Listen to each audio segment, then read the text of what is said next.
My dear, be happy, be aware, be hardworking, be safe and live long. In the name of God, the most beneficent and merciful. आज का विषय वस्तु है प्रत्यावर्ती धारा में प्रेरकत्व एल और धारिता सी हो। अगर आपको वीडियो पसंद आए तो सब्सक्राइब करना नहीं भूलें। सब्सक्राइब भी करें, लाइक भी करें, शेयर भी करें, ताकि आपसे मुझे मोटिवेशन मिले और मैं इसी तरह से सरल भाषा में वीडियो तैयार करके आप तक भेजता रहूं। तो चलिए मैं आपके विषय वस्तु पर आता हूं।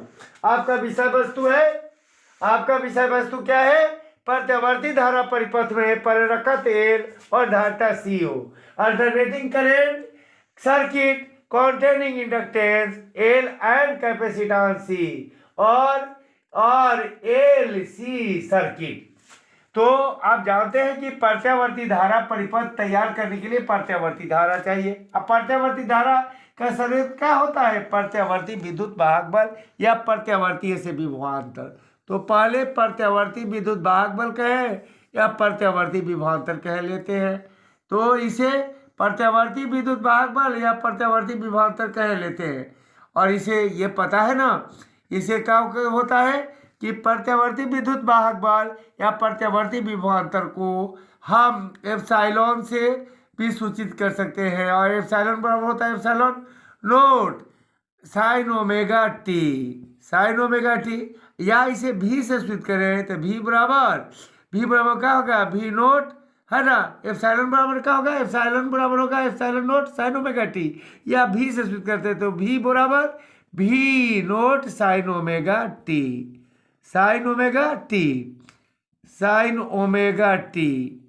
अब देखिए साइन ओमेगा टी कहते हैं तो प्रत्यावर्ती विद्युत वाहक बल ले, यानी कि प्रत्यावर्ती धारा का प्रत्यावर्ती से जो धारा का स्रोत जो प्रत्यावर्ती विद्युत वाहक बल या प्रत्यावर्ती से जो विभवांतर कहे या प्रत्यावर्ती वोल्टेज कहे, इसे एप्सिलॉन या भी से सूचित करते हैं। एप्सिलॉन से सूचित करते हैं तो एप्सिलॉन बराबर epsilon note sine omega T, या भी से सूचित करते हैं तो भी बराबर भी नोट साइन ओमेगा टी लिखते हैं। और उसके बाद से प्रत्यावर्ती धारा किस है ना, ये जो होता है प्रत्यावर्ती धारा का क्या होता है? स्रोत होता है। अब क्या करते हैं प्रत्यावर्ती धारा, अब इसे क्या करते हैं प्रत्यावर्ती धारा परिपथ तैयार करके, और उसमें हम क्या करते हैं कि प्रेरकत्व एल और क्या बोलता है धारिता सी को जोड़ देते हैं।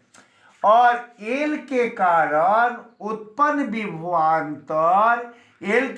उत्पन्न प्रत्यावर्ती विभवांतर एप्सिलॉन एल, और सी के कारण उत्पन्न से जो यानी कि एल के कारण उत्पन्न प्रत्यावर्ती विभवांतर एप्सिलॉन एल, और सी के कारण उत्पन्न प्रत्यावर्ती विभवांतर एप्सिलॉन सी। तो ये दो होते हैं। तो इनका ये जो है एप्सिलॉन एल का यहाँ तक है और एप्सिलॉन सी यहाँ तक है। और यह भी हमको पता है कि जब प्रत्यावर्ती धारा परिपथ में एल होता है तो धारा जो है ना, धारा जो होती है इस एप्सिलॉन एल से कला में π/2 से पसगामी होती है। अर्थात एप्सिलॉन एल जो होता है धारा से क्या होता है? कला में π/2 अग्रगामी होता है।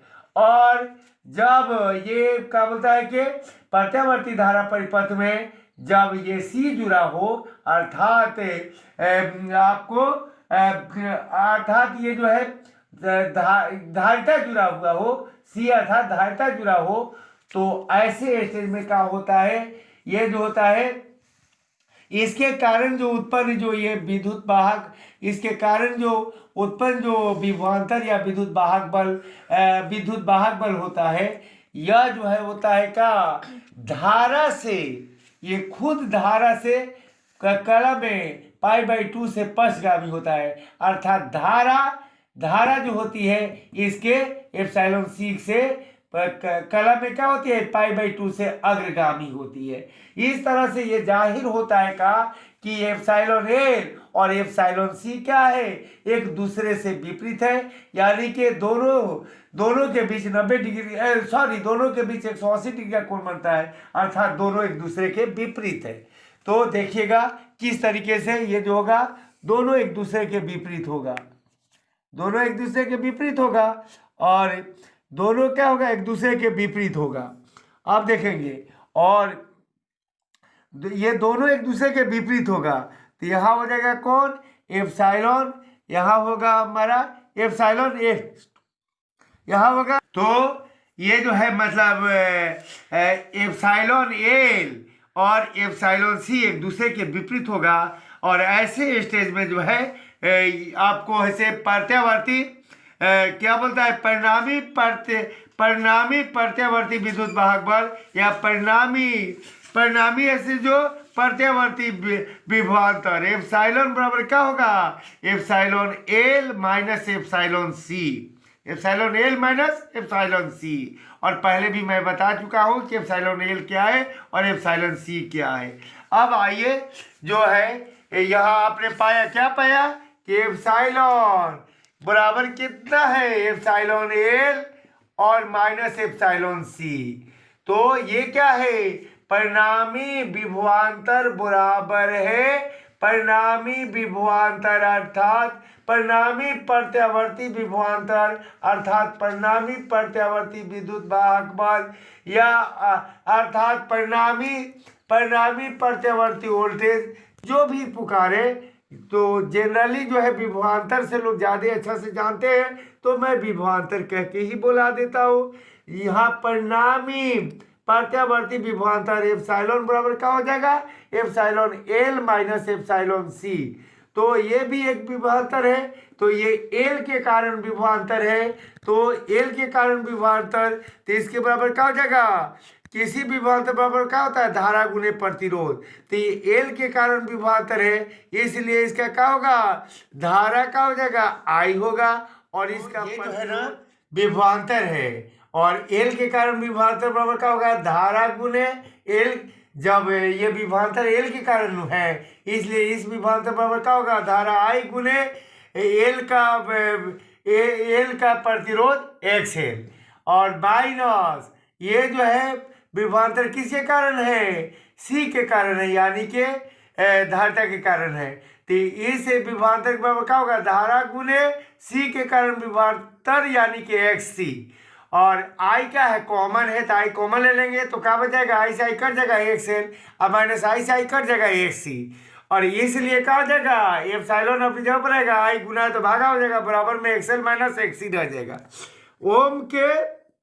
ओम के नियम एप्सिलॉन बटा आई बराबर प्रतिरोध से तुलना कराने पर एक्सएल माइनस एक्सी क्या होगा, एल सी परिपथ का प्रभावी प्रतिरोध है, जिसे हम एल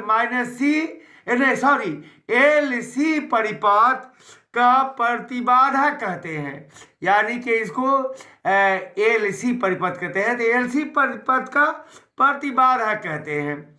फिर से क्या हो गया, ओम के नियम एप्सिलॉन बाई आई बराबर प्रतिरोध से तुलना कराने पर एक्सएल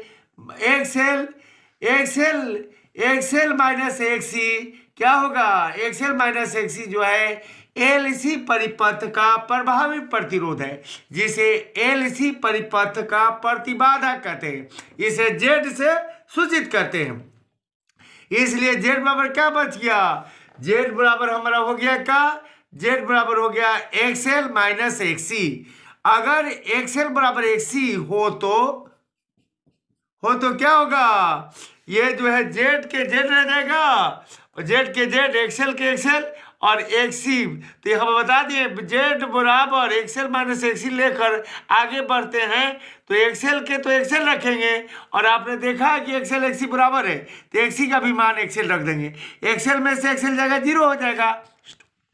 चलिए आप यहाँ भी देख रहे हैं कि परिणामी विद्युत वाहक बल या परिणामी विभवांतर और धारा के बीच क्या है, π/2 का कलांतर है, यानी कि 90 डिग्री का कलांतर है। अब अगर हम ऐसे जो मतलब ये अब जो है हम धारा का शिखर मान लें आई नोट बराबर क्या, एप्सिलॉन नोट बटा जेड। तो एप्सिलॉन नोट के एप्सिलॉन नोट रह जाएगा, और जेड का मान आपने 0 देखा है, तो क्या हो जाएगा, इन्फिनिट हो जाएगा, क्योंकि किसी भी चीज़ से 0 में भाग देने से इन्फिनिट हो जाता है। तो यहाँ क्या होगा, इसे यही जाहिर हो रहा है कि इस स्थिति में जो है धारा का जो आयाम होगा, है ना, धारा का जो आयाम होगा वो अनंत होगा, यानी कि धारा का शिखर मान अनंत ना आया तो धारा का आयाम क्या होगा, अनंत होगा। और यह स्थिति क्या कहलाएगी, यह स्थिति विद्युत अनुनाद कहलाएगी। यह स्थिति क्या कहलाती है, यह स्थिति विद्युत अनुनाद कहलाती है, विद्युत अनुनाद कहलाती है, यह स्थिति विद्युत अनुनाद कहलाती है। हो गया, तो यह स्थिति विद्युत अनुनाद कहलाती है। हो गया। और अभी हम लोग देखे हैं क्या, कि अभी हम लोग देखे हैं क्या कि एक्स एल बराबर एक्सी, एक्सएल बराबर एक्सी, और ये हम जानते हैं, अभी हम लोग देखे हैं ना। और एक्सएल बराबर क्या होता है, ओमेगा एल होता है, और एक्सएल बराबर क्या होता है, 1/ओमेगा सी होता है, 1/ओमेगा सी होता है। तो क्या हो जाएगा, 1/ओमेगा सी। तो अभी हम लोगों ने देखा क्या, यहाँ पर मिस्टेक हुआ था, फिर मैं बता दे रहा हूँ कि अभी हमने देखा था कि एक्सएल बराबर एक्सी, तो एक्सी बोला था मैंने, यहाँ एक्सएल लिख दिया था, तो फिर सुधार लेंगे। तो हम जानते हैं कि एक्सएल बराबर एक्सी, और एक्सएल का मान क्या होता है, ओमेगा एल, और एक्सी का मान होता है 1/ओमेगा सी। और में क्या हो जाएगा, ये जो है ओमेगा अपनी जगह पर है, सॉरी यहाँ पर, और में हम क्या लिख सकते हैं, ओमेगा, ये ओमेगा से गुना होकर ओमेगा स्क्वायर हो जाएगा, और ये 1 क्या हो जाएगा, एल सी हो जाएगा। इसलिए ओमेगा बराबर क्या हो जाएगा, √1/1/एल सी हो जाएगा। और ये आप जानते हैं कि एक का वर्गमूल एक ही होता है, तो एक हो जाएगा, और रूट में क्या रह जाएगा, एल सी रह जाएगा। और ये भी पता हमें कि ओमेगा बराबर क्या होता है, और में क्या हो जाएगा, ओमेगा बराबर क्या होता है, 2πf, ओमेगा बराबर 2πf होता है। अब बराबर क्या हो जाएगा, 1/√100LC। और इसलिए क्या हो जाएगा, देखिएगा एफ को, इसलिए एफ बराबर हो जाएगा क्या, 1/1 क्या हो जाएगा, ये 2π गुना है तो भागा हो जाएगा, 2π गुना है तो भागा हो जाएगा, और ये LC जो है √100LC अपनी जगह पर आ जाएगा। हो गया। और इस एफ को क्या कहते हैं, इस एफ को पर